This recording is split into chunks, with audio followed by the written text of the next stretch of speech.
Muhammad Ali Jinnah university, board of governors کے ممبران doctor زبیر احمد شیخ صاحب، صدر محمد علی جناح یونیورسٹی شعیب صدیقی صاحب، طلباء و طالبات اور ان کے والدین، السلام علیکم۔ مجھے ہمیشہ ہی خوشی ہوتی ہے جب بھی میں کسی بھی یونیورسٹی کے کانوکیشن میں جاتا ہوں، کیونکہ مجھے اس بات کا یقین ہے کہ میں آج ان لوگوں سے بات کر رہا ہوں جو آج اور کل کا پاکستان ہے، اور امید آپ ہی لوگوں سے ہے کہ آپ سب نے اپنے اپنے حصے کا جو کام ہے اس وطن کے لیے کرنا ہے، جو کہ اگر میں آج کی بات کروں تو معاشی بحران یا معاشرتی بحران دونوں میں پھنسا ہوا ہے، اور ہم چاہتے ہوئے بھی بڑی مشکلات کا شکار ہیں۔ اگر ہم معاشی بحران سے نکلنا چاہتے ہیں تو کہیں IMF نے ہمیں جکڑا ہوا ہے، کہیں ہمارے اپنے اندرونی معاملات اس حد تک بگڑ چکے ہیں کہ اس کا سدھار اتنی آسانی سے ممکن نہیں ہے، لیکن وہ آسانی آپ لوگ پیدا کر سکتے ہیں۔ اور آج مجھے خوشی ہے کہ جہاں بچپن سے لے کے آج تک یہ جو ماں باپ، آپ کی پیرنٹس آپ کے پیچھے بیٹھے ہیں، آج تک انہوں نے بچپن سے لے کے آج تک آپ کی انگلی پکڑ کر آج آپ کو یہاں تک پہنچایا ہے، تو میں تمام طلباء و طالبات سے یہ ضرور کہوں گا کہ اپنے والدین کے لیے زوردار تالیاں بجائیں،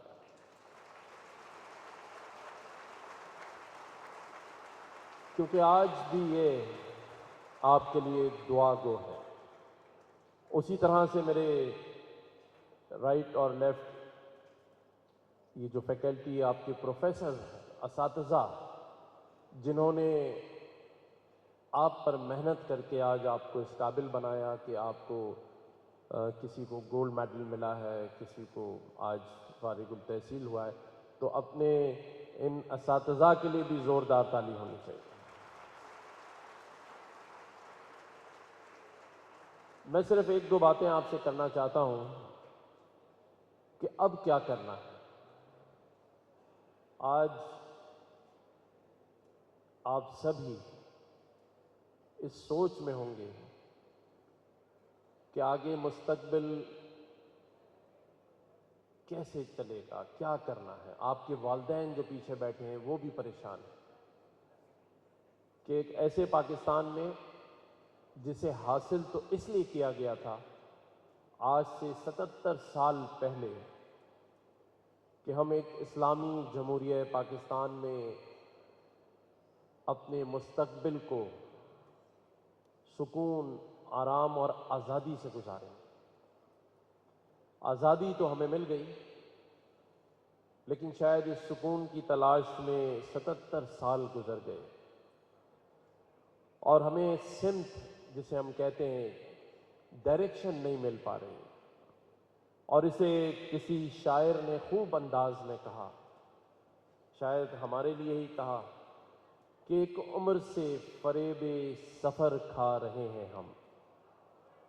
شعیب صدیقی صاحب، آپ کی نظر یہ شیئر کر رہا ہوں۔ ایک عمر سے فریب سفر کھا رہے ہیں ہم، معلوم ہی نہیں کہ کدھر جا رہے ہیں۔ لیکن ایسا نہیں ہے کہ ساری زندگی بغیر سمت کے چلتے رہے۔ اس پر بھی کسی شاعر نے خوب کہا ہے کہ اگر اپنا قافلہ عزم و یقین سے نکلے گا، اگر قافلہ عزم و یقین سے نکلے گا، جہاں سے چاہیں گے رستہ وہیں سے نکلے گا۔ تو اگر ہم عزم کر لیں، ہم یہ ٹھان لیں ارادہ کر لیں کہ ہمیں اپنے ساتھ ساتھ اپنے گھر اور اپنی خوشحالی کے ساتھ ساتھ اپنے اس وطن، اس پیارے وطن پاکستان کے لیے بھی کچھ کرنا ہے، آپ یقین جانیں آپ کر سکتے ہیں۔ صرف ہمیں ایک عزم چاہیے، ایک ارادہ چاہیے، اور ایسا ممکن ہے کیونکہ یہی وہ پاکستان ہے جس کی میں اگر ایک مثال دوں، آج آپ میں سے جو ایمریٹس ایئر لائن سے ٹریول کرتے ہیں، بورڈنگ کارڈ کے اوپر EK لکھا ہوا ہے۔ ای سے تو ایمریٹس ہے، لیکن کے سے کراچی ہے، اور یہ EK اس لیے ہے کہ UAE کی اس ایئر لائن ایمریٹس کو آپ کے ملک کی ایئر لائن PIA نے بنایا، پاکستانیوں نے بنایا۔ پہلا پائلٹ پاکستانی تھا، پہلا جہاز PIA نے دیا، لیکن آج بدقسمتی سے PIA سال کا 4 بلین روپیز کا لاس کرتی ہے اور ایمریٹس ایئر لائن $4 بلین کا پروفٹ کرتی ہے۔ مجھے سعودی ایمبیسڈر نے بتایا کہ سعودی عربیہ کا پہلا اسٹیٹ بینک گورنر 15 سالوں تک جس نے state bank of Saudi Arabia کی بنیاد رکھی وہ پاکستانی تھا۔ تو ہم پاکستانی کیا نہیں کر سکتے، لیکن ہمیں کچھ کرنا پڑے گا۔ میں سمجھتا ہوں یہاں جو زیادہ تر میجورٹی طلباء اور طالبات کی ہے ان کا تعلق مڈل کلاس فیملیز سے، ایسا ہے یا نہیں؟ اور اگر ہے تو کیا ساری زندگی مڈل کلاس فیملی؟ جواب آئے گا نہیں۔ ہم سبھی ترقی کرنا چاہتے ہیں، لیکن کیسے ممکن ہے؟ دیکھیں، اگر ہم اپنے آپ کو نہیں بدلیں گے تو وقت ہمیں بدل دے گا، اور وقت بڑا بے رحم ہوتا ہے، اس لیے ہمیں ہی اپنے آپ کو بدلنا ہے، اور وہ ہم بدل سکتے ہیں۔ پاکستان دنیا کی بہترین سے بہترین اکانومی بن سکتا ہے۔ اللہ نے ہمیں سب کچھ دیا ہے، لیکن ہم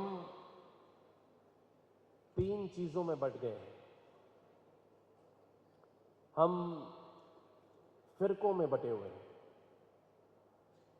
ہم قومیتوں میں بٹ چکے ہیں، اور اب ہم سیاست میں بھی بٹ چکے ہیں۔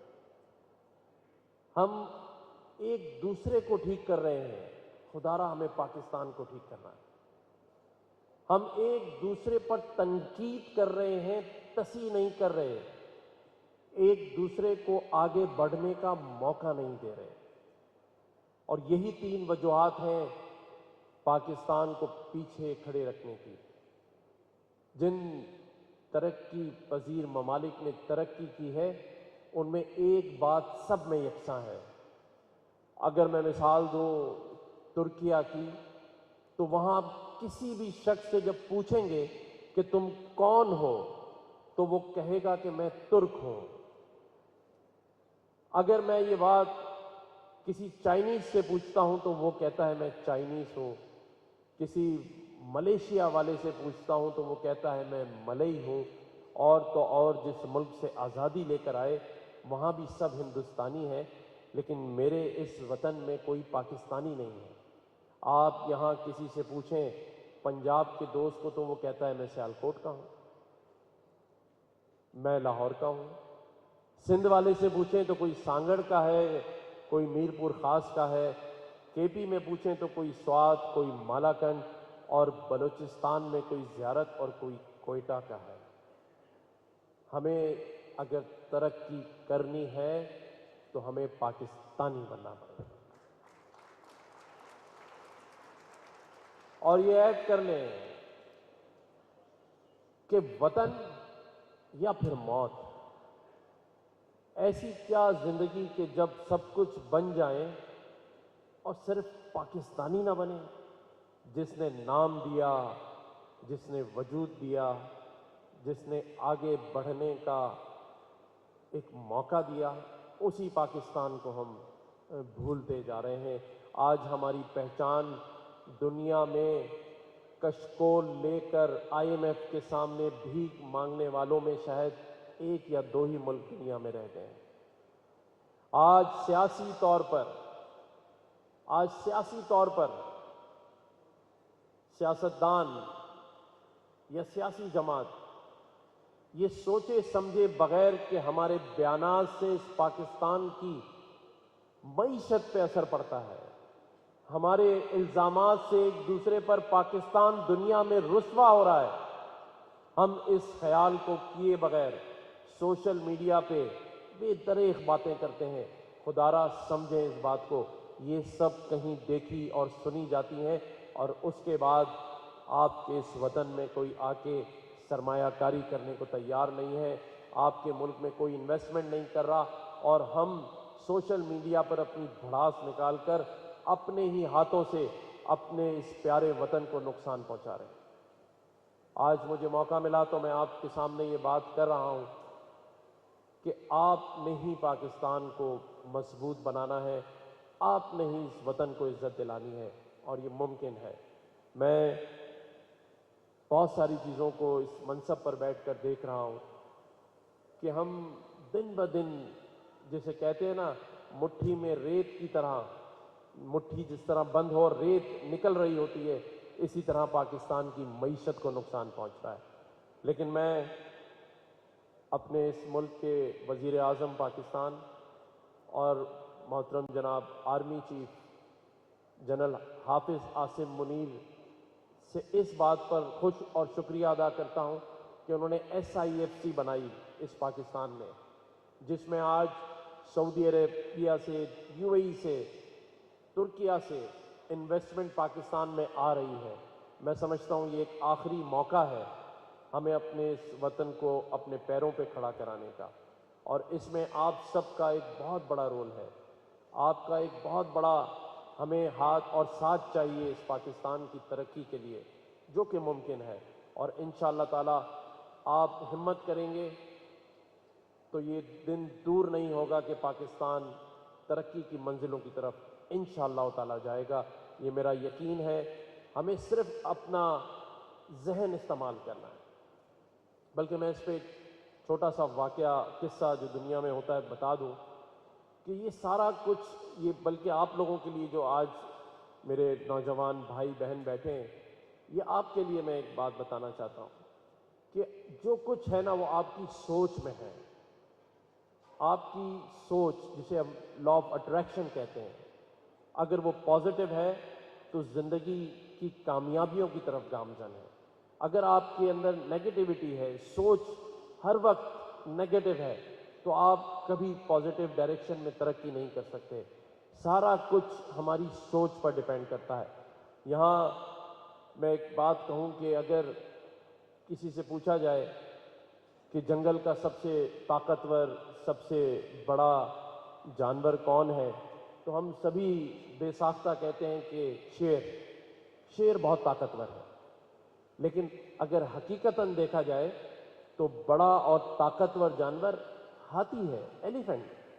لیکن کیونکہ دونوں کے ذہنوں میں جب شیر ہاتھی کو دیکھتا ہے تو شیر کے دماغ میں آتا ہے کہ بس یہ میرا لنچ ہے، میں نے اس پہ اٹیک کرنا ہے، اور ہاتھی ڈیفینسو پہ چلا جاتا ہے کہ یہ مجھے کھا جائے گا۔ لیکن جس دن ہاتھی کے دماغ میں یہ بات آ گئی کہ میں اسے اپنی سونڈی سے پکڑ کے پھینک سکتا ہوں، اپنے پیر کے تلے دبا سکتا ہوں، اس دن شیر طاقتور نہیں ہوگا۔ لیکن کیونکہ شیر نے اپنا ذہن بنایا ہوا ہے اور اسی وجہ سے وہ اٹیک کرتا ہے، اور اسی لیے آج سب اسے جنگل کا بادشاہ مانتے ہیں۔ تو آپ سب بھی شیر بن سکتے ہیں، صرف سوچ اور ذہن کی بات ہے۔ آپ نے شیر بن کر اس کی سوچ کے ساتھ اپنے تمام کے تمام جو گول ہیں اسے اچیو کرنا ہے۔ میں آج اپنے ذاتی تجربے سے آپ کو بتا دوں کہ جو سوچو گے، جو چاہو گے، اللہ کا شکر ادا کرتے رہو، جو سوچ رہے ہو وہ سب کا سب حاصل ہو جائے گا انشاءاللہ تعالی۔ آج ایک اور چیز کا فائدہ اٹھاتے ہوئے مجھے